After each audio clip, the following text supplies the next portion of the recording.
Samantala, mas handa ngayon ang Batasan Hills National High School na kabilang sa pilot implementation ng bagong senior high school curriculum. Bukod kasi sa karagdagang equipment sa pagtuturo ngayong school year 2025 to 2026, hindi na rin required ang mga guro na gumawa ng administrative tasks. Si Vel Custodio sa sentro ng balita.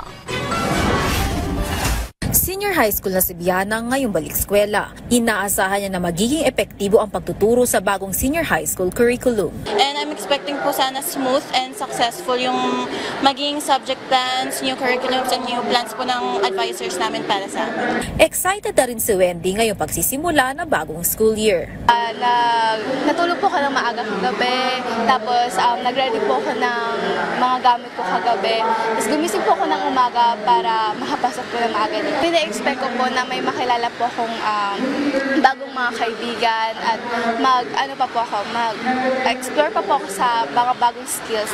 All systems go na ang Batasan Hills National High School sa Quezon City ngayong balik eskwela. 15,000 enrollees ang papasok ngayong school year sa nasabing paaralan na isa sa pinakamalaking populasyon sa Metro Manila. Ipinatutupad pa rin ang blended learning system at shifting classes upang makontrol ang dami ng mag-aaral at matiyak na matutukan ng mga estudyante. 3 araw on-site ang mga junior high school students habang 2 araw naman online.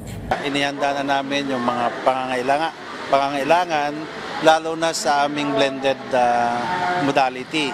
So nag-establish na kami ng mga learning hub, naglagay na rin kami ng LMS at tinataas pa namin yung aming internet capacity. Namahagi naman ng laptop ang Department of Education at LGU para sa mga estudyante at mga guro sa Batasan Hills National High School.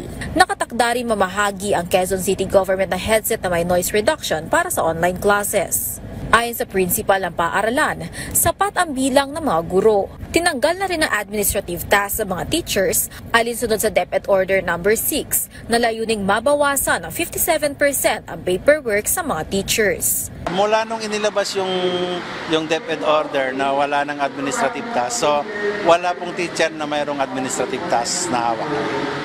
So full-time talaga sila sa teaching.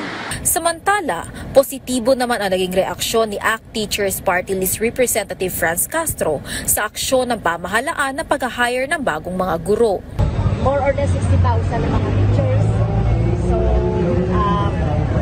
it's good na merong 20,000 na mga teachers ay na-hire. This year, sana nationwide at mapunan yung lahat ng pagkukulang sa mga probinsya. Kasunod ito ng direktiba ni Pangulong Ferdinand R. Marcos Jr. na palakasin ang sektor edukasyon at pataasin ang manpower sa mga pampublikong paaralan. Vel Custodio para sa Pambansang TV sa Bagong Pilipinas.